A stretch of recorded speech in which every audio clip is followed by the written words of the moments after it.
بسم الله الرحمن الرحيم إن الحمد لله نحمده ونستعينه ونستغفره ونعوذ بالله من شرور أنفسنا ومن سيئات أعمالنا من يهده الله فلا مضل له ومن يضلل فلا هادي له وأشهد أن لا إله إلا الله وحده لا شريك له وأشهد أن محمدا عبده ورسوله أما بعد يا أيها الذين آمنوا اتقوا الله حق تقاته ولا تموتن إلا وأنتم مسلمون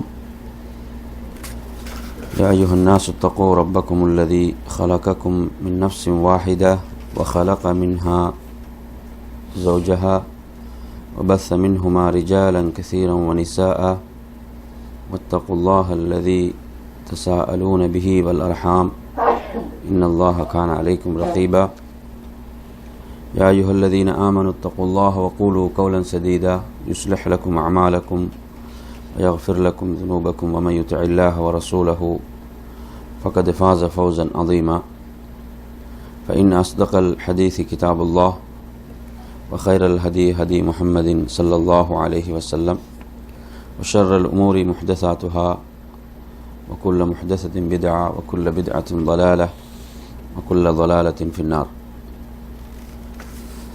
அன்பிற்குரிய என் அருமை சகோதரர்களே, அஸ்ஸலாமு அலைக்கும் வரஹ்மத்துல்லாஹி வபரகாத்துஹு.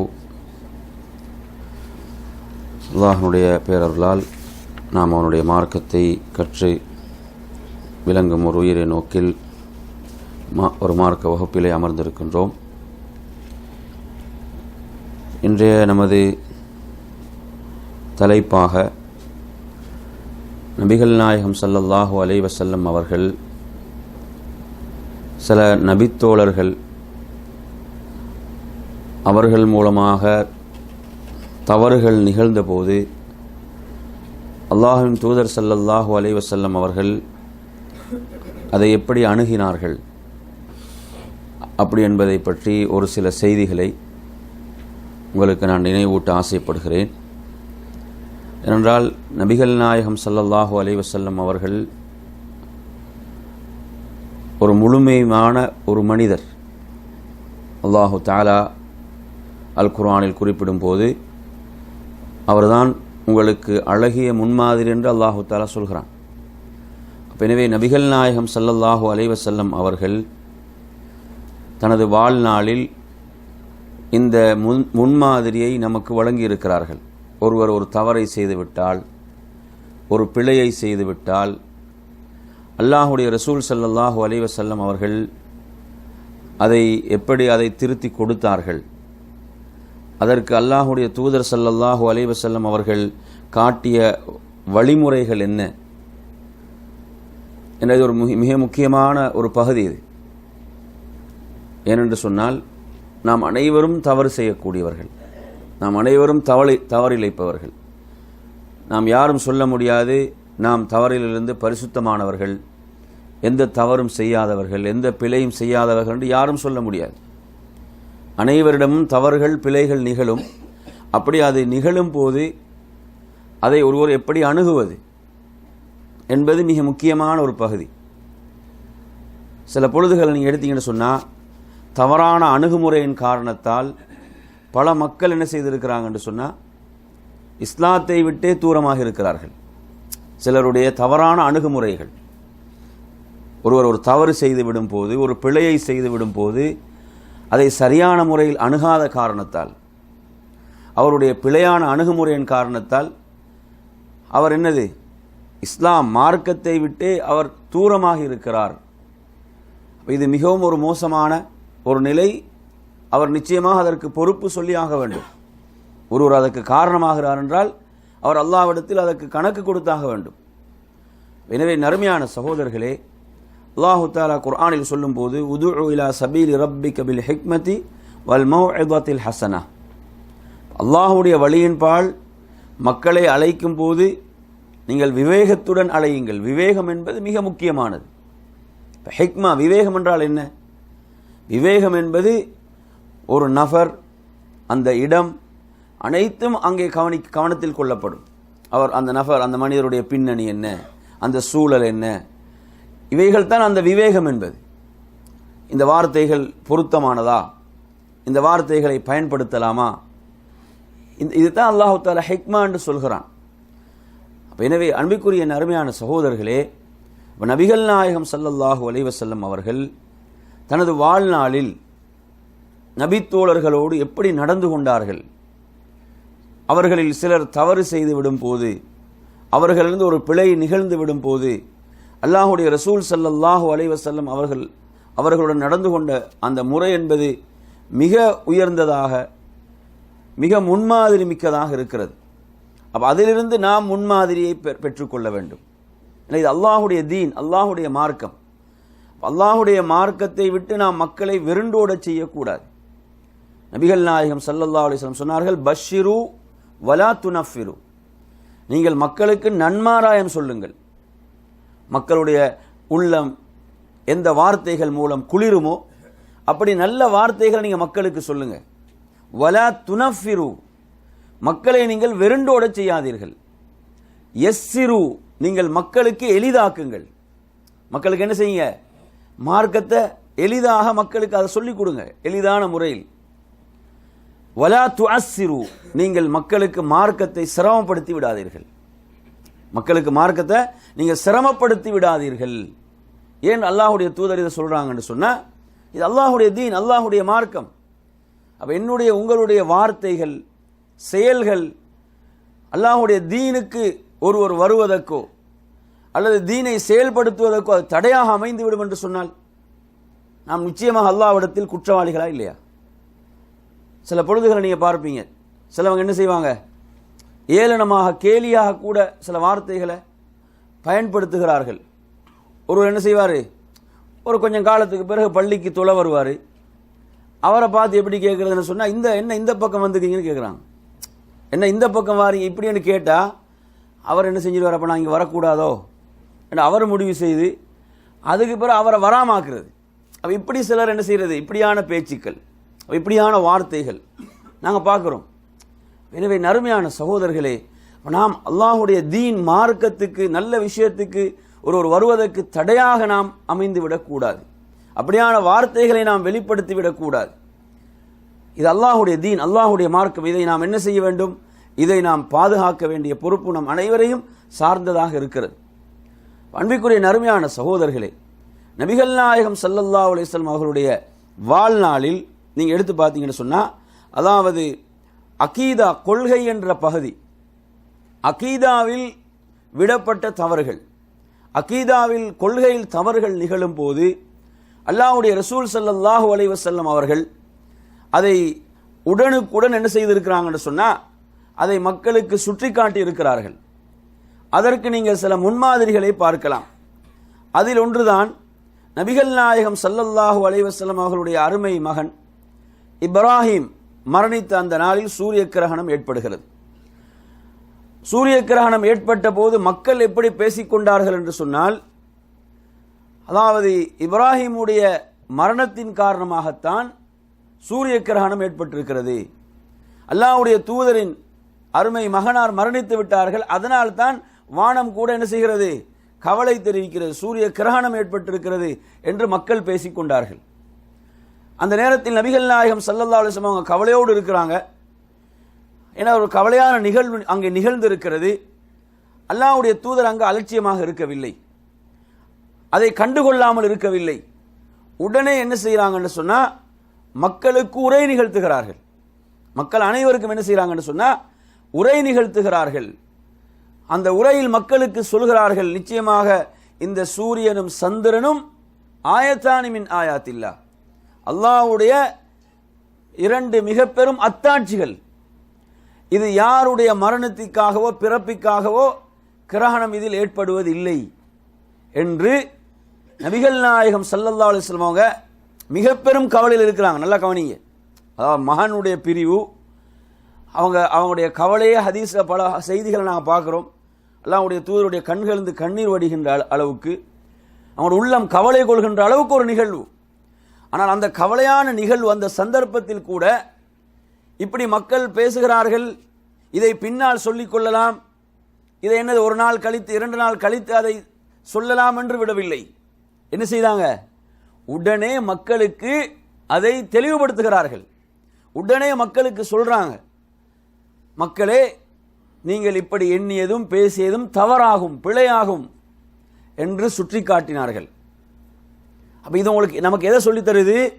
அப்ப நமது வாழ்க்கையில எவ்வளவு முக்கியமான நிகழ்வுகள் நடந்து விட்டாலும் மார்க்கத்துக்கு ஏதாவது களங்கம் ஏற்படுகிறதா, அந்த இடத்தில் அமைதியாக இருக்கக்கூடாது, அதை சுட்டி காட்ட வேண்டும் என்ற அந்த ஒரு பகுதியை நாம் இதில் பார்க்கிறோம்.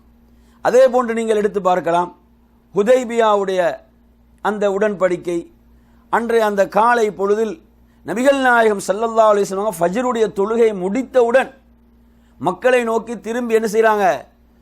மக்களிடம் ஏற்பட்ட ஒரு தவறை உடனே திருத்தி கொடுக்குறாங்க. மக்களிடம் என்ன தவறு நிகழ்ந்தது? அங்கு மக்கள் சிலர் பேசிக்கொண்டார்கள். அன்றைய காலை பொழுதில் மழை பெய்திருந்தது. சிலர் சொன்னார்கள், இன்ன நட்சத்திரங்களின் காரணத்தால் தான் மழை பெய்தது என்று சொன்னார்கள். அந்த நேரத்தில் நபிகள் நாயகம் ஸல்லல்லாஹு அலைஹி வஸல்லம் ஃபஜ்ருடைய தொழுகையை முடித்தவுடன் மக்களை நோக்கி திரும்பியவர்களாக சொல்கிறார்கள், மக்களே, அல்லாஹு தஆலா என்ன தெரியுமா கூறினான்? உங்களுடைய ரப் என்ன தெரியுமா சொன்னான்? இன்று எனது அடியார்களில் சிலர் காலை பொழுதை அடைந்திருக்கிறார்கள் என்னை நிராகரித்தவர்களாக, அல்லாஹுவை நிராகரித்தவர்களாக, நட்சத்திரங்களின் மீது ஈமான் கொண்டவர்களாக காலை பொழுதை அடைந்திருக்கிறார்கள். இன்னும் சிலர் அவர்கள் என்னை நம்பிக்கை கொண்டவர்களாக, நட்சத்திரங்களை நிராகரித்தவர்களாக காலை பொழுதை அடைந்திருக்கிறார்கள் என்று சொல்லிவிட்டு அல்லாஹுடைய தூதர் சொல்கிறார்கள், அல்லாஹ் கூறினான். அல்லாஹ் எப்படி சொன்னான் தெரியுமா? எவர்கள் சொன்னார்களோ இன்ன நட்சத்திரங்களின் காரணத்தால் தான் மழை பொழிவிக்கப்பட்டோம் என்று சொன்னார்களோ அவர்கள் ரப்பை நிராகரித்து விட்டார்கள், அல்லாஹுவை நிராகரித்து விட்டார்கள், நட்சத்திரங்கள் மீது நம்பிக்கை கொண்டு விட்டார்கள். எவர்கள் சொன்னார்களோ முத்திர்னா பிஃபதுலில்லாஹி வ ரஹ்மதி, அல்லாஹுடைய ரஹ்மத்தின் மூலம், அருளின் மூலம் நாம் மழை பொழிவிக்கப்பட்டோம் என்று எவர்கள் சொன்னார்களோ அவர்கள் அல்லாஹுவை நம்பினார்கள், நட்சத்திரங்களை நிராகரித்தார்கள். அப்ப சுப்ஹானல்லாஹ், ரசூலுல்லாஹி ஸல்லல்லாஹு அலைஹி வஸல்லம் உடனே என்ன செய்றாங்க? ஒரு தவறு அங்கு நிகழ்கிறது, தொழுகை முடித்தவுடன் அதை திருத்துறாங்க. அதனுடைய அந்த பாரதூரமான தன்மையை விளக்குகிறார்கள். உங்களுடைய ரப் எப்படி சொன்னான் தெரியுமா என்று மக்களுக்கு என்ன செய்றாங்க? உடனே புரிய வைக்கிறார்கள். அன்பிற்குரிய அருமையான சகோதரர்களே, அப்ப தவறுகள், இப்படியான தவறுகள் நிகழும் போது அதில் அலட்சியமாக இருந்து விடக்கூடாது. குறிப்பாக கொள்கை சார்ந்த தவறுகள், அகீதா, கொள்கையில் விடப்படும் தவறுகள், கொள்கையில் தவறுகள் விடப்படுமாக இருந்தால் அதை எந்த அளவுக்கு ரசூலுல்லாஹி ஸல்லல்லாஹு அலைஹி வஸல்லம் அவங்க சுட்டி காட்டினார்கள் என்பதற்கு இந்த செய்தி மிகப்பெரிய சான்றாக இருக்கிறது. அதே போன்று உங்களுக்கு தெரியும், ஹுனைனுடைய போருக்கு ரசூலுல்லாஹி ஸல்லல்லாஹு அலைஹி வஸல்லம் அவர்கள் செல்லும் போது அந்த தாத்து அன்வாத், அது என்ன, அந்த என்ன இடம் என்று சொன்னால் அங்கு உள்ள மரம், அந்த மரத்தில் காஃபிர்கள், குறைசி காஃபிர்கள் என்ன செய்வாங்கன்னு சொன்னா பரக்கத்துக்காக தங்களுடைய வாள்களை அதிலே தொங்க விடுவார்கள். அதுக்கு ஒரு என்னது, ஒரு ஆற்றல் கிடைக்கிறது, ஒரு சக்தி கிடைக்கிறது, அவங்க நம்பினாங்க. அவங்களுடைய ஒரு தவறான நம்பிக்கை. அப்ப என்ன சொல்றாங்க? முஸ்லீம்கள் சொல்கிறார்கள் அல்லாஹ்வுடைய தூதரிடம், அவர்களுக்கு இப்படி ஒரு மரம் இருப்பது போன்று யார சொல்ல, எமக்கும் ஒரு மரத்தை ஏற்படுத்துங்கள். சுப்ஹானல்லாஹ், அந்த நேரத்தில் அல்லாஹ்வுடைய தூதர் என்ன செய்றாங்க? உடனே அந்த மக்களுக்கு அதை திருத்தி கொடுக்குறாங்க. நீ இப்படி சொன்ன வார்த்தை இருக்கிறதே, இது பெரும் ஒரு தவறு. இது எப்படி இருக்கிறது என்றால், அதாவது மூசா அலைஹிஸ்ஸலாமிடம் பனு இஸ்ரவேலர்கள் கேட்டது போன்று இருக்கிறது. அவங்க எப்படி ஒரு கூட்டத்தார் சிலை வணக்கம் செய்வதை கண்டு அவர்களுக்கு போன்று நமக்கும் ஒரு கடவுளை ஏற்படுத்துங்கள், கடவுள்களை ஏற்படுத்துங்கள் என்று கேட்டார்களோ, இது போன்று உங்களுடைய கேள்வி இருக்கிறது என்று அதனுடைய கடுமையான தன்மை. இது சாதாரண வார்த்தையால் நீங்க ஒரு கடவுளை கேட்பது போன்று இருக்கிறது, அல்லாஹ்வை விட்டுவிட்டு வேறு கடவுள்களை கேட்பது போன்று இருக்கிறது என்று என்ன செய்றாங்க? அதனுடைய பாரதூரமான தன்மை உடனே விலக்கி கொடுக்கிறார்கள். எனவே நறுமையான சகோதரர்களே, இப்படியாக நாம் இந்த கொள்கையில் விடப்படுகின்ற தவறுகள், அகீதாவில் விடப்படுகின்ற தவறுகள், அந்த தவறுகளை நபிகள் நாயகம் ஸல்லல்லாஹு அலைஹி வஸல்லம் அவர்கள் எவ்வளவு உடனுக்குடன் அவற்றை சுற்றி காட்டினார்கள் என்பதை நாம் இதிலிருந்து ஒரு முன்மாதிரியாக இதிலிருந்து நாம் பெறுகிறோம். அடுத்து நீங்க பார்க்கலாம், அல்லாஹ்வுடைய ரசூல் ஸல்லல்லாஹு அலைஹி வஸல்லம் அந்த வாழ்நாளில் அவர்கள் தவறுகளை திருத்தி கொடுத்த அந்த சந்தர்ப்பங்களில் இது முஸ்லிமிலே பதிவாக இருக்கக்கூடிய ஒரு செய்தி. அதாவது இந்த நபித்தோழர் யார் என்று சொன்னால் முஆவியத் இப்னு அல் ஹக்கம் அஸ்-சுலமி ரலியல்லாஹு அன்ஹு. இவங்களை பொறுத்தவரையில் இவங்களுக்கு என்னது, இந்த நிகழ்வு நடக்கின்ற போது இவர்களுக்கு தொழுகையுடைய சில சட்டதிட்டங்கள் இவருக்கு தெரியவில்லை. தொழுகையுடைய சில சட்டதிட்டங்கள் இவருக்கு தெரியவில்லை. ஏன்னா இவர் கிராமப்புறத்தை சேர்ந்தவராக இருக்கிறார். இவர் அந்த சட்டதிட்டங்களை படித்துக் கொள்ளவில்லை. அப்ப இவர் என்ன செய்கிறார் என்று சொன்னால், அப்போ ஒரு நாள் நபிகள் நாயகம் ஸல்லல்லாஹு அலைஹி வஸல்லம் அவர்களோடு தொழுகையிலே இருக்கிறார். தொழுகையிலே இருக்கின்ற போது ஒரு மனிதர் என்ன செய்கிறார்னா தும்மி விடுகிறார். தொழுகையில் என்ன செய்கிறாரு, ஒருவர் தும்மி விடுகிறார். அப்போ ஒருவர் தும்மியவுடன் இந்த நபித்தோழர் என்ன செய்கிறாருன்னா இவர் யர்ஹமுக்கல்லாஹ் என்று சொல்கிறார். இப்போ ஒருவர் தும்மி விட்டால் அல்ஹம்துலில்லாஹ் சொல்ல வேண்டும், அதை கேட்பவர்கள் யர்ஹமுக்கல்லாஹ் சொல்ல வேண்டும். ஆனால் இவர் தும்மி, அந்த செய்தியில் எப்படி வருதுன்னா அவர் தும்மி விட்டார், அவர் அல்ஹம்துலில்லாஹ் சொன்னாரா இல்லைன்னு வரல. இவர் என்ன செய்கிறாரு, அதை கேட்டவுடன் யர்ஹமுக்கல்லாஹ்னு சொல்றார், அல்லாஹ் உங்களுக்கு அருள் புரிவானாக. அப்போது மக்கள் என்ன செய்றாங்க, இவரை பார்க்க ஆரம்பிக்கிறாங்க. மக்களுடைய பார்வை என்னது, இவரை நோக்கி இருக்கிறது. மக்கள் இவரை பார்க்கிறாங்க. அப்ப இவர் திரும்ப கேட்கிறார், என்ன நீங்க என்ன தொழுகையிலே கேட்கிறார், தொழுகையிலே பேசுறார், என்ன நீங்க என்ன என்னை பார்க்கிறீர்கள், உங்களுடைய விஷயம் என்ன என்று சொல்லி என்ன செய்கிறார்கள், அவர்கள் மறுபடியும் கேட்கிறாங்க தொழுகையில். அந்த நேரத்தில் அவங்க என்ன செய்யறாங்கன்னா தங்களுடைய கைகளால் தங்களுடைய தொடைகளை தட்டுகிறார்கள், பேசாமல் இருங்கள் என்பதற்காக அப்படி சொல்றாங்க. அந்த நேரத்தில் நான் அமைதியாக விட்டேன். அப்ப தொழுகை முடிகிறது. தொழுகை முடிந்தவுடன் அந்த நபித்தோழர் சொல்கிறார், எனது தாயும் தந்தையும் அல்லாஹ்வுடைய ரசூலுக்கு அர்ப்பணமாகட்டும். அப்படிதான் சொல்றார். அப்படி சொல்றார், எனது தாயும் தந்தையும் அல்லாஹ்வுடைய தூதருக்கு அர்ப்பணமாகட்டும். மா ரஅய்து முஅல்லிமன் கப்லஹு வலா பஅதஹு அஹ்ஸன தஅலீமன் மின்ஹு. அதாவது எனது வாழ்நாளில் அவரை போன்ற ஒரு சிறந்த ஒரு ஆசிரியரை நான் கண்டதே இல்லை. எனது வாழ்நாளில் அவரை போன்ற ஒரு சிறந்த ஒரு ஆசான ஒரு ஆசிரியரை நான் கண்டதே இல்லை. அல்லாஹ் மீது சத்தியமிட்டு சொல்கிறேன், அவர்கள் என்னை கடிந்து கொள்ளவில்லை, என்னை திட்டவில்லை, என்னை ஏசவில்லை. அவர்கள் மென்மையாக எனக்கு கற்றுத்தந்தார்கள், எனக்கு சொன்னார்கள், இன்ன ஹாதிஹி ஸலா, நிச்சயமாக இந்த தொழுகை இருக்கிறதே, இதில் நாம் யாரோடும் பேசக்கூடாது, மக்களோடு பேசுவதற்குரிய இடம் அல்ல இந்த தொழுகை. இந்த தொழுகை இன்னமா ஹுவ தஸ்பீஹ், இந்த தொழுகை என்பது இதில் அல்லாஹ்வை துதி செய்ய வேண்டும், தக்பீர் சொல்ல வேண்டும், அல்லாஹ்வுடைய வேதத்தை ஓத வேண்டும், அதற்குரிய இடம்தான் இந்த தொழுகை என்று எனக்கு அல்லாஹ்வுடைய ரசூல் ஸல்லல்லாஹு அலைஹி வஸல்லம் என்ன செஞ்சாங்க, கற்றுத்தந்தார்கள்.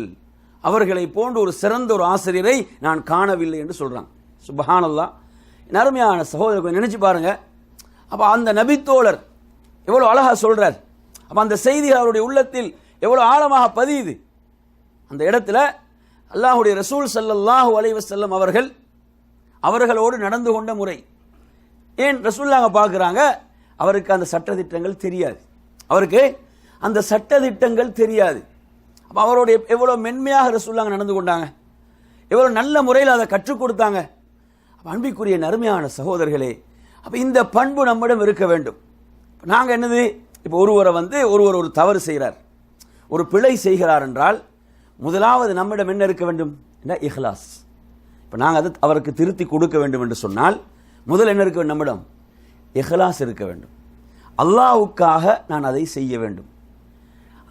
அந்த இஹ்லாஸ் வந்துவிடும் என்று சொன்னால் நாம் எவ்வளவு பக்குவமாக நல்ல முறையில் அதை அவருக்கு சொல்ல முடியுமோ அப்படிதான் சொல்லுவோம். நமக்கு என்ன தேவை, இஹ்லாஸ். முதலாவது தேவை இஹ்லாஸ். அல்லாஹ்வுக்காக அந்த விஷயத்தை நான் அவருக்கு நல்ல முறையிலே அவருக்கு எடுத்து சொல்ல வேண்டும். அதற்கு மாற்றமாக நான் ஒரு அறிவாளி, எனக்குத்தான் இதை பற்றி என்னது அறிவு இருக்கிறது, இல்மு இருக்கிறது, அப்படி என்று சொல்லி அப்படி நாம் அதை காட்டுவதற்கு முனைவோம் என்று சொன்னால் அங்கு சரியான அணுகுமுறை வராது. என்ன நடக்கும், அங்கு நாங்கள் எதை எதிர்பார்க்கிறோமோ அதுக்கு நேர்மாற்றமானதான் நடக்கும். இப்போ நமது நோக்கம் என்ன சொல்லுங்க, நமது நோக்கம் என்ன சொல்லுங்க. நமது நோக்கம் அவருக்கு என்ன செய்ய வேண்டும், அவர் தன்னை திருத்திக் கொள்ளணும், அதுதான் நோக்கம். இப்போ ஒருத்தர் ஒரு தவறு செய்கிறாரு, ஒரு பிழை விடுகிறார் என்று சொன்னால் இப்போ அதை திருத்தி கொடுப்பவருடைய நோக்கம் என்ன என்றால் அவர் தன்னை திருத்திக் கொள்ள வேண்டும், அதுதான் நோக்கம். அதை தவிர வேற ஒரு நோக்கம் அங்கே இருக்க முடியாது, அதுதான் நோக்கம். இப்போ அதை விட நாங்கள் என்ன செய்யறது, ஒரு மோசமான நிலை உருவாகும். நாங்கள் நமது அணுகுமுறையின் காரணத்தால், நமது பேச்சின் காரணத்தால் அது அங்கு நடந்துவிடக்கூடாது, அது நிகழ்ந்துவிடக்கூடாது. மாற்றமாக நாம் எப்படி அவருக்கு அதை எடுத்து சொன்னால் அவர் தன்னை திருத்திக் கொள்வாரோ அந்த முறையில் நாம் அதை பக்குவமாக அவருக்கு அதை எடுத்து சொல்ல வேண்டும். இது மிக முக்கியமானது. சிலர் நீங்க பார்ப்பீங்க எந்த அளவுக்கு சொன்னா அவங்க அந்த பாடி லாங்குவேஜ் இருக்குது, அவங்களோட உடல் அசைவுகள் கூட என்ன செய்யும் என்று சொன்னா பிறரை ஏளனப்படுத்துவது போன்று இருக்கும். பேச தேவையில்லை. அவங்க எப்படி இருப்பாங்க, அவங்களோட அந்த உடல் அசைவுகளே எப்படி இருக்கும், அவங்களை ஏளனப்படுத்துறது போன்று இருக்கும். அவருக்கு தெரியாதுன்றதை சுட்டி காட்டுவது போன்று இருக்கும். அவருக்கு என்னது அது கூட தெரியாது, அவருக்கு அந்த விஷயம் கூட தெரியாது என்று அதை கூட ஏளனமாக சுட்டி காட்டுவாங்க தங்களுடைய உடல் அசைவுகள் சைகைகள் மூலம். நஊது பில்லாஹ். பார்க்குறோமா இல்லையா? அப்ப இது நல்ல நோக்கமா? இது இல்லை. அன்பிற்குரிய நறுமையான சகோதரர்களே, நமது நீயத் என்னவென்று சொன்னால் அவர் தன்னை திருத்திக் கொள்ள வேண்டும். அல்லாஹ்வுடைய தூதர் சொன்னார்கள், மன் தல்ல அலா கைரின் கஃபாயிலிஹி. நீங்க ஒரு நன்மையை சொல்லி கொடுத்தீங்கன்னு சொன்னா அதை செய்தவரை போன்று உங்களுக்கு கூலி இருக்குது.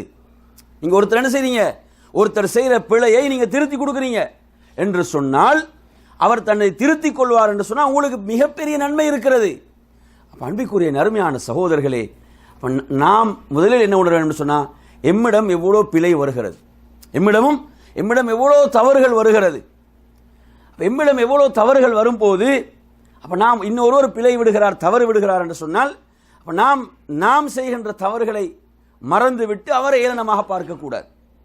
அதற்கு மாற்றமாக இவருக்கு எப்படி இதை பக்குவமாக எடுத்து சொன்னால் இவர் தன்னை திருத்திக் கொள்வார், அப்படி நாம் சிந்திக்க வேண்டும். நபிகள் நாயகம் ஸல்லல்லாஹு அலைஹி வஸல்லம் அவர்கள் எவ்வளவு ஒரு உயர்ந்த ஒரு முறையை அந்த நபித்தோழர் தனது எவ்வளவு அழகான முறையில் வர்ணிக்கிறார்.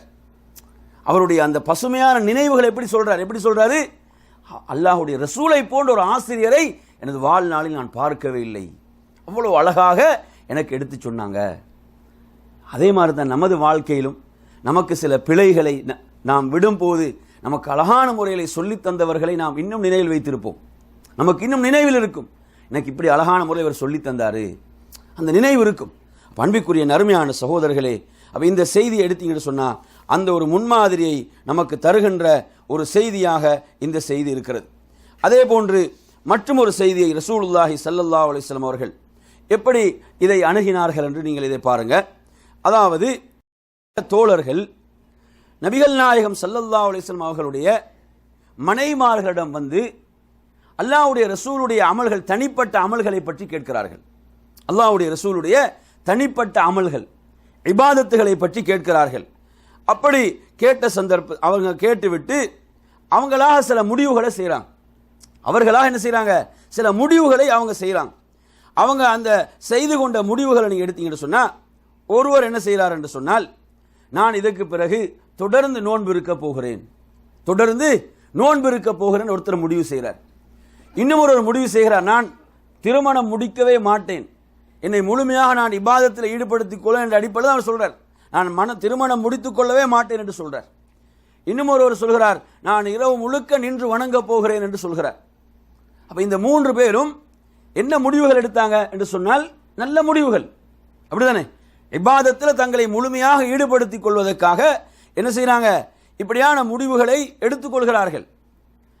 அப்ப நபிகள் நாயகம் ஸல்லல்லாஹு அலைஹி வஸல்லம் அவர்களிடம் இந்த செய்தி அவங்களுக்கு வருது, இப்படி பேசிக்கொண்டாங்க, இப்படி இவங்க முடிவு செய்திருக்கிறாங்க என்ற செய்தி வந்தவுடன் ரசூலுல்லாஹ் அலட்சியமாக இருக்கல்ல, அலட்சியமாக விட்டுவிடவில்லை.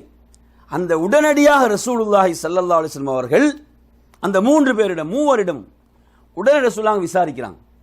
அந்த மூவரிடம் கேட்கிறாங்க, இப்படி நீங்க பேசுறீங்களா, இப்படி நீங்க முடிவு செய்து கொண்டீர்களா என்று அல்லாஹ்வுடைய தூதர் ஸல்லல்லாஹு அலைஹி வஸல்லம் அவர்கள் கேட்டுவிட்டு அந்த மூன்று பேருக்கும் அல்லாஹ்வுடைய தூதர் ஸல்லல்லாஹு அலைஹி வஸல்லம் என்ன சொல்றாங்கன்னு சொன்னா, அதாவது நான் நோன்பு நோட்கவும் செய்கிறேன், நோன்பை விடவும் செய்கிறேன், நான் இரவில் நின்று வணங்குகிறேன், அதே போன்று நான் இரவில் தூங்கவும் செய்கிறேன், நான் திருமணம் முடித்திருக்கிறேன் என்று சொல்லிவிட்டு சொல்கிறார்கள். ஃபமன் ரகிப அன் சுன்னதி ஃபலைஸ மின்னி, எவர் எனது வழிமுறையை வெறுப்பாரோ அவர் என்னை சார்ந்தவர் அல்ல என்று சொல்கிறார்கள்.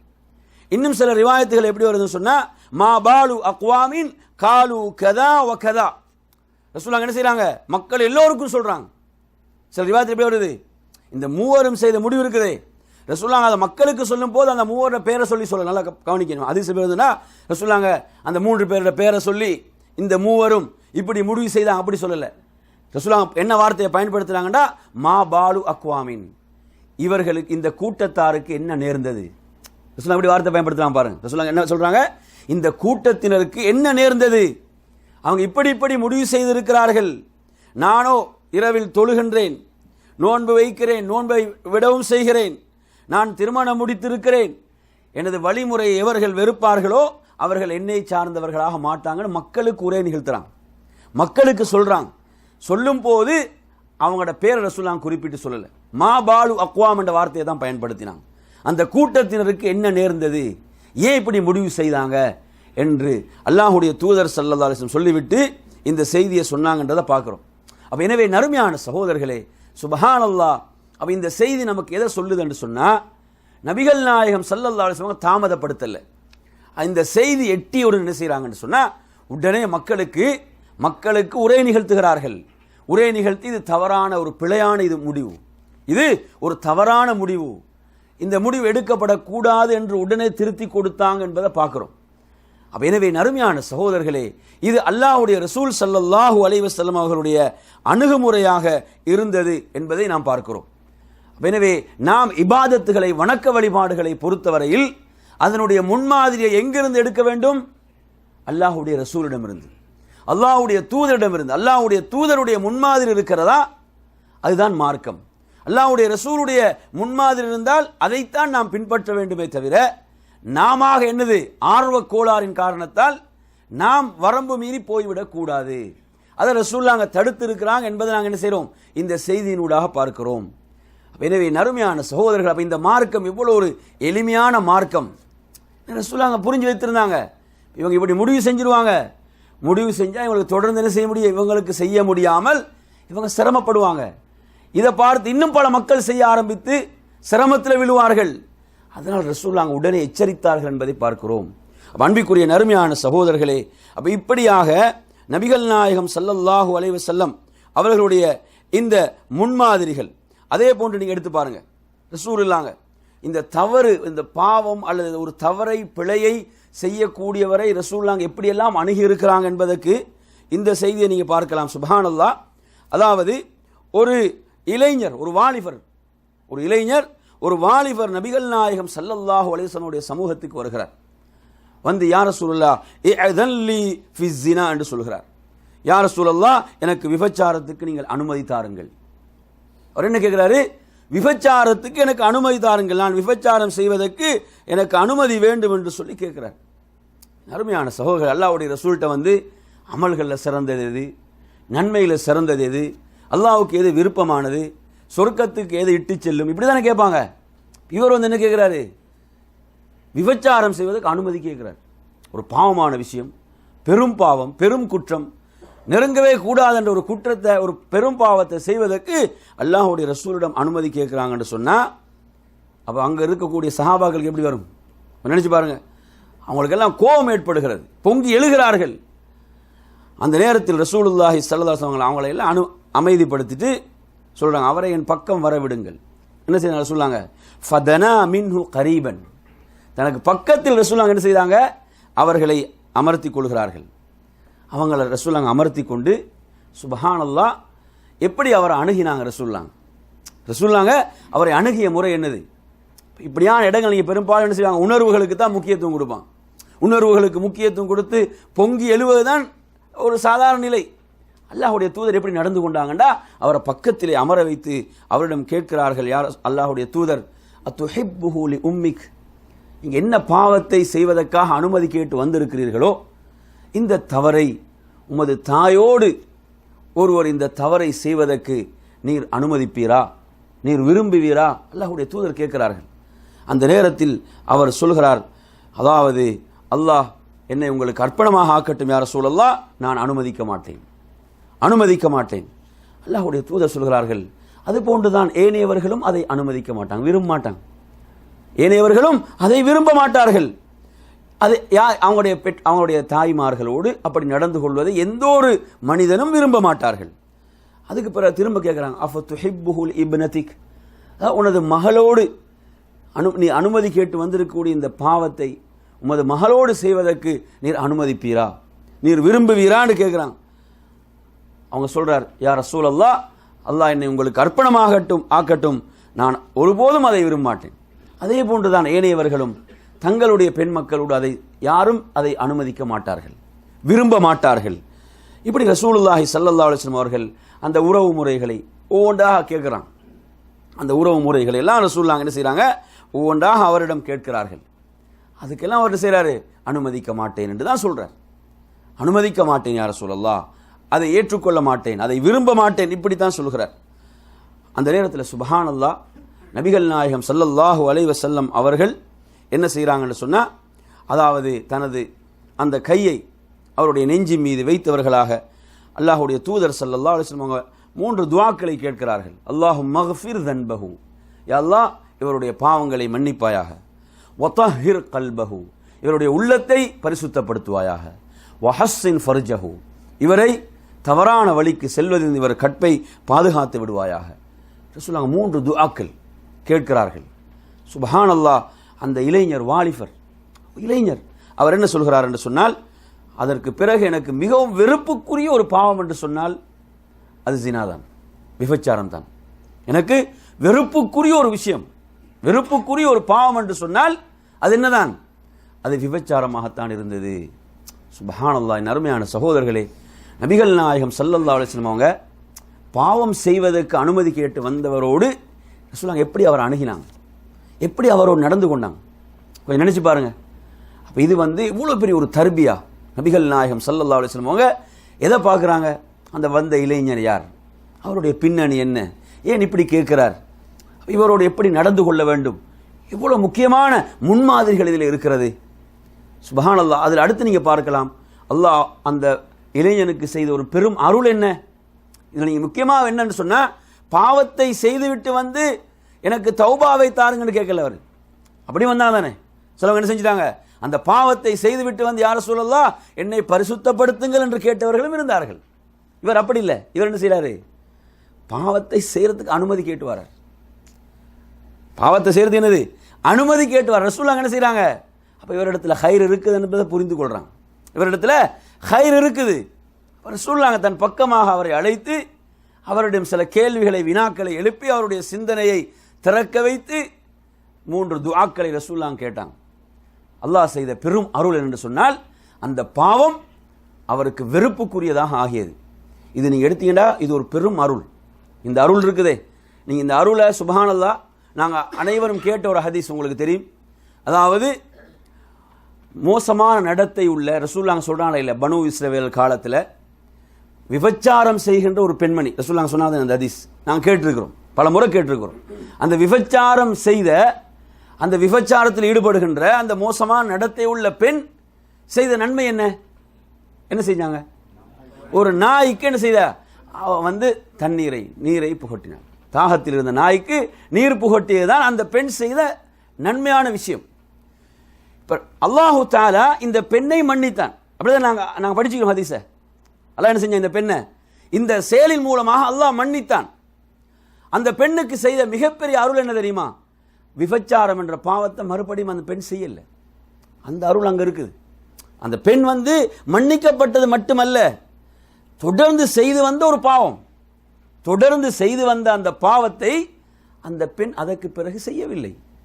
அல்லாஹ் மன்னிக்கிறான் என்ன பொருள், தொடர்ந்து அந்த பெண் என்ன செய்ய மாட்டான், அந்த பாவத்தை செய்ய மாட்டாள். அப்ப இது ரப்புடைய மிகப்பெரிய அருள். இது அப்ப நீங்க எடுத்தீங்கன்னு சொன்னா, ஒரு பாவம் வெறுப்பா அடைவது இருக்குதானே, ஒரு பாவத்தின் மீது ஏற்படுகின்ற வெறுப்பு இருக்குது, அது அல்லாஹ் செய்கின்ற ஒரு பெரும் அருளாகும். அதனால தான் சஹாபாக்களுக்கு செய்த அருளை அல்லாஹ் குர்ஆன்ல சொல்லும்போது எப்படி சொல்றான், வகர்ரஹ இலைக்குமுல் குஃப்ர வல் ஃபுசூக வல் இஸ்யான். அல்லாஹ் உங்களுக்கு குஃப்ரையும் பாவத்தையும் அல்லாஹ்வுக்கு மாறு செய்வதையும் வெறுப்புக்குரியதாக ஆக்கினான். அல்லாஹ் சொல்றான், அல்லாஹ் வெறுப்புக்குரியதாக ஆக்கினான். அல்லாஹ் செய்த அருளை குர்ஆனில் அல்லாஹ் நினைவு கூறுகிறான். எனவே நறுமையான சகோதரர்களே, அப்ப நபிகள் நாயகம் ஸல்லல்லாஹு அலைஹி வஸல்லம் அவர்கள் இந்த இளைஞனை அந்த அணுகிய முறை, அந்த இளைஞனுடைய வாழ்க்கை அப்படியே மாறுகிறது. அந்த இளைஞனுடைய வாழ்க்கை அப்படியே மாறுகிறது. அப்ப எனவே இந்த ஹிக்மத், இந்த நுட்பம் நம்மிடம் இருக்க வேண்டும். எதுல? நாங்க இந்த தஅவா பணியை, சீர்திருத்த பணியை செய்கின்ற நம்மிடம் நாம் பிறருக்கு நன்மை விரும்புகிறோமா? பிறருக்கு நன்மை விரும்புகிறோம் என்று சொன்னால் இந்த நுட்பம், இந்த விவேகத்தை நாம் நமது கையில் எடுத்துக்கொள்ள வேண்டும். ஒருவரை எப்படி நாம் நரகத்திலிருந்து காப்பது, நரக விளிம்பிலிருந்து எப்படி மீட்டெடுப்பது? ஒருவன் ஒரு பாவத்தில் மூழ்கி கிடக்கிறான், இவனை இந்த பாவத்திலிருந்து மீட்டெடுப்பதற்கு என்ன வழி இருக்கிறது? என்ன நுட்பத்தை கையாளலாம், என்ன விவேகத்தை கையாளலாம், சிந்திக்க வேண்டும். எனவே அருமையான சகோதரர்களே, அல்லாஹ்வுடைய ரசூல் ஸல்லல்லாஹு அலைஹி வஸல்லம் அவர்கள் எப்படி நடந்து கொண்டார்கள் என்பது இந்த செய்தியில் நமக்கு கிடைக்கக்கூடிய மிகப்பெரிய ஒரு ஆதாரமாக இருக்கிறது. அதே போன்று அல்லாஹ்வுடைய ரசூல் ஸல்லல்லாஹு அலைஹி வஸல்லம் அவர்களுடைய வாழ்நாளில் உள்ள முன்மாதிரிகளில் மற்றும் ஒன்றை நீங்கள் பாருங்கள். அதாவது அல்லாஹ்வுடைய தூதர் ஸல்லல்லாஹு அலைஹி வஸல்லம் அவர்கள் அப்துல்லாஹ் இப்னு அல் லுதைபா என்று சொல்லக்கூடிய ஒரு நபித்தோழர் ரலியல்லாஹு அன்ஹு, இந்த நபித்தோழரை நபிகள் நாயகம் ஸல்லல்லாஹு அலைஹி வஸல்லம் என்ன செய்றாங்கன்னு சொன்னா, பனு சுலைம் அந்த கோத்திரத்தாரிடம் போய் சதகாக்களை அறவிட்டு வருமாறு, அந்த ஜகாத்துகளை எல்லாம் அறவிட்டு வருமாறு அவருக்கு அந்த பொறுப்பை கொடுத்து ரசூலுல்லாஹ் அனுப்பி வைக்கிறாங்க. அவர் என்ன செய்கிறார் என்று சொன்னால், அவர் அதை போய் அந்த பொருட்களை எல்லாம் அவைகளை திரட்டி கொண்டு வருகிறார். அவைகளை ஒன்று சேர்த்து கொண்டு வந்து அல்லாஹ்வுடைய ரசூலிடம் என்ன செய்கிறாரு, அதை ஒப்படைக்கிறார். ஒப்படைத்து விட்டு சொல்கிறார், யா ரசூலல்லாஹ், இதுதான் அந்த சதகாவுடைய பொருட்கள், இதோ இருக்கிறதே, இது எனக்கு ஹதியாவாக வழங்கப்பட்டவைகள், இது எனக்கு அன்பளிப்பாக தரப்பட்டவைகள், இதோ உங்களுக்காக நீங்க சொன்ன அந்த சதக்காக்கள் இங்கே இருக்கிறது, இது எனக்கு ஹதியாவாக தரப்பட்டவைகள் அப்படி என்று சொல்லி அவர் சொல்கிறார்.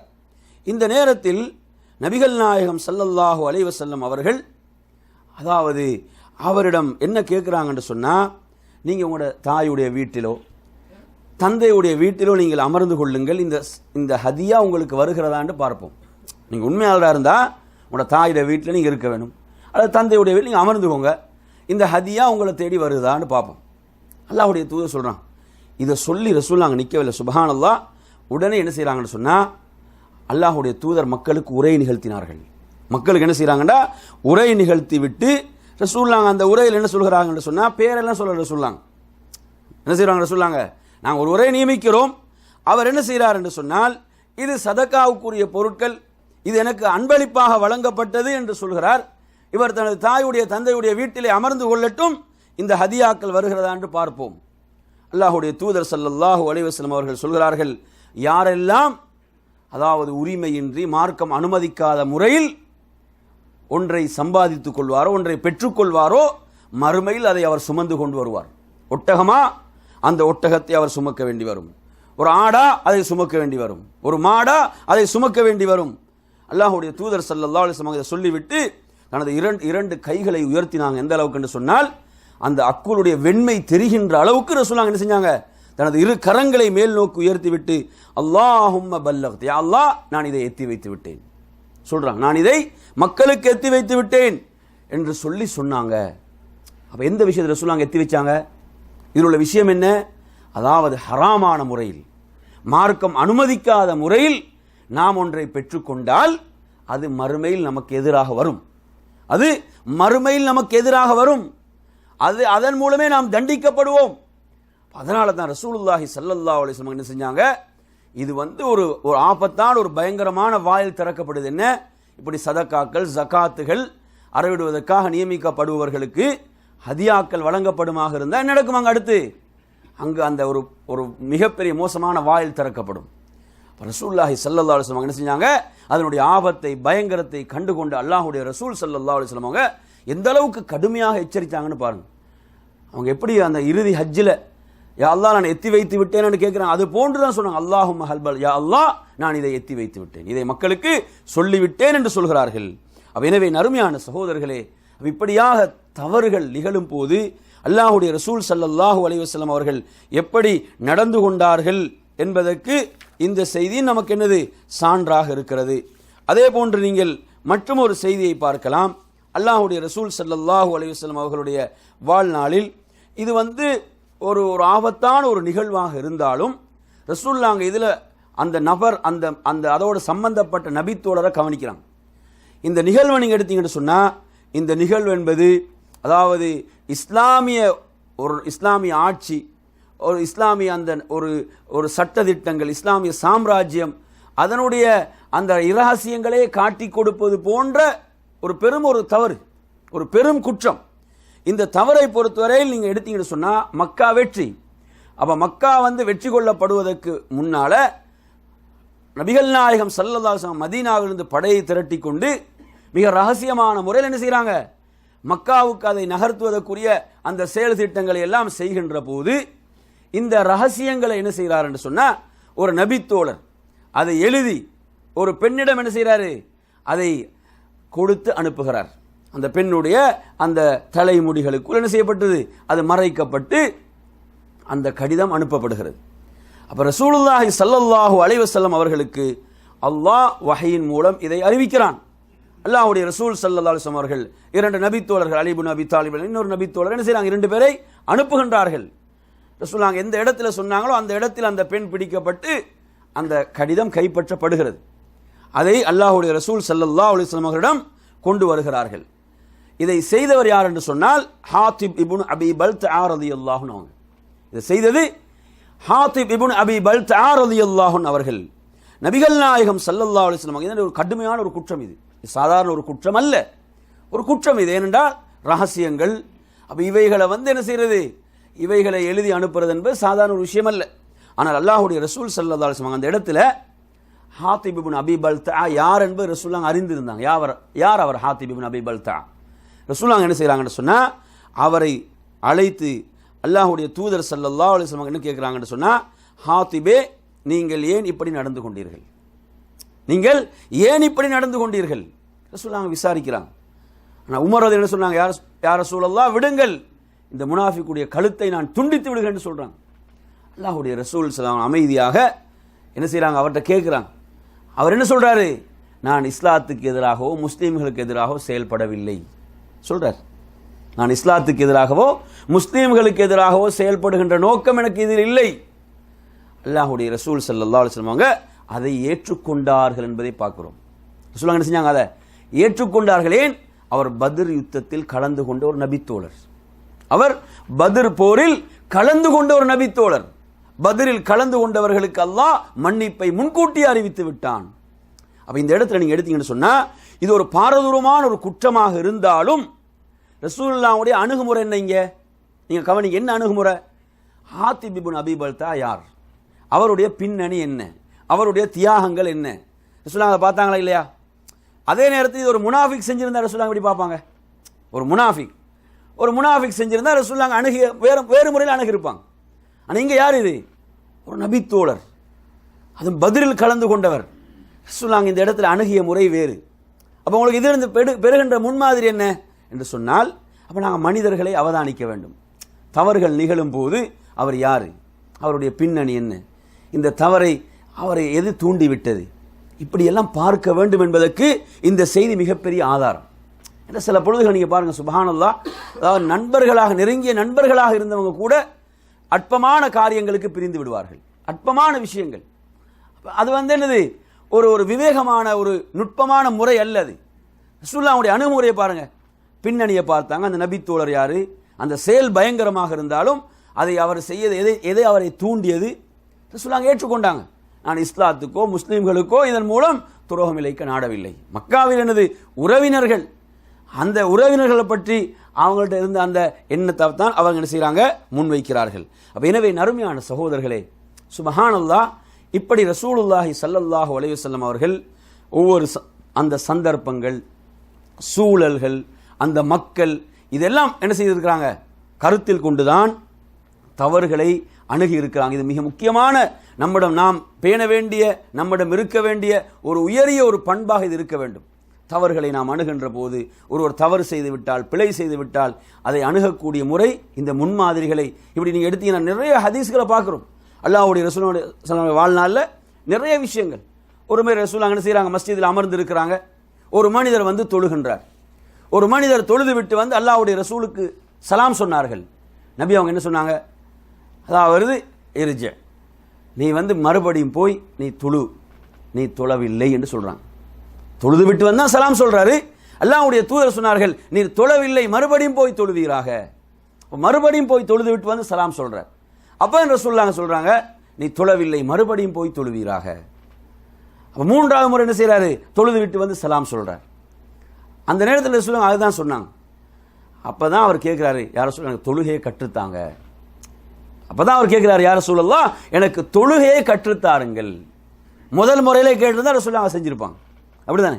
முதல் தடவை அவர் கேட்டிருந்தா ரசூலுல்லாஹ் கற்றுக் கொடுத்திருப்பாங்க. அப்ப ரசூலுல்லாஹி ஸல்லல்லாஹு அலைஹி வஸல்லம் அவர்கள் அந்த நபி தோழருக்கு என்ன செஞ்சாங்க, தொழுகையை கற்றுக் கொடுத்தார்கள். இப்படித்தான் தொழுகை தக்பீரிலிருந்து சலாம் கொடுக்கும் வரை அந்த முறையை ரசூலுல்லாஹ் கற்றுக் கொடுத்தாங்க என்பதை நாங்கள் பார்க்கிறோம். எனவே நறுமையான சகோதரர்களே, இப்படி அல்லாஹ்வுடைய ரசூல் ஸல்லல்லாஹு அணுகுமுறைகள் நாங்கள் இருந்ததை பார்க்கிறோம். ஒரு முறை ரசூலுல்லாஹ் மிம்பர்ல உரையை நிகழ்த்தி கொண்டிருக்கிறாங்க. ஒரு மனிதர் என்ன செய்யறாரு, மக்களுடைய பிடரியெல்லாம் கடந்து அவர் முன்னால வந்து கொண்டிருக்கிறார். அல்லாஹ்வுடைய ரசூல் ஸல்லல்லாஹு அலைஹி வஸல்லம் அவங்க, நீர் மக்களை துன்பப்படுத்தி விட்டீர், மக்களுக்கு சிரமத்தை கொடுத்து விட்டீர், அப்படியே அமர்வீராக. ரசூலுல்லாஹ் அந்த இடத்துல அவருக்கு சொன்ன முறை அதுதான், மக்களுக்கு நீர் சிரமத்தை கொடுத்து விட்டீர், நீர் அதே இடத்தில் அப்படியே உட்காருவீராக ரசூலுல்லாஹ் சொன்னாங்க. அவர் அப்படியே உட்கார்ந்தார் என்பதை பார்க்கிறோம். இப்படி நபிகள் நாயகம் ஸல்லல்லாஹு அலைஹி வஸல்லம் அவங்க தனது வாழ்நாளில் இப்படி தவறுகள் நிகழ்ந்த போது அவைகளை அணுகிய முறை, அந்த முன்மாதிரிகள் நிறைய இருக்கிறது. அவற்றை நாம் படிக்க வேண்டும். அதன் மூலம் அந்த முன்மாதிரிகள் என்ன, நாங்கள் ஒரு தந்தையாக இருக்கிறோம், நமது பிள்ளைகளை நாம் திருத்த வேண்டும். அதே போல ஒரு கணவனாக இருக்கக்கூடியவர் மனைவி சில தவறுகள் செய்யும் போது எப்படி அணுக வேண்டும், அல்லாஹ்வுடைய ரசூல் எப்படி அணுகினார்கள், நமக்கு தேவையில்லை இந்த முன்மாதிரிகள். அப்போ நாம் இதை கற்று நமது பிள்ளைகள், அந்த பிள்ளைகளோடு நாங்கள் எப்படி அதை நாம் அணுகுவது, மனைவியோடு எப்படி நாம் அப்படி தவறுகள் நிகழும் போது அதை அணுக வேண்டும். அல்லாஹ்வுடைய ரசூலுடைய வாழ்நாளில் நிறைய முன்மாதிரிகள் அதற்கு இருக்கின்றன. எனவே நறுமையான சகோதரர்களே, நாம் எப்போதும் பிறரை இஸ்லாத்துக்குள் கவரும் விதமாகத்தான் நமது பேச்சுகள், செயல்பாடுகள் அனைத்தும் அமைய வேண்டும். அல்லாஹ் அதற்கு அருள் புரிவானாக என்று கூறி நிறைவு செய்கின்றேன்.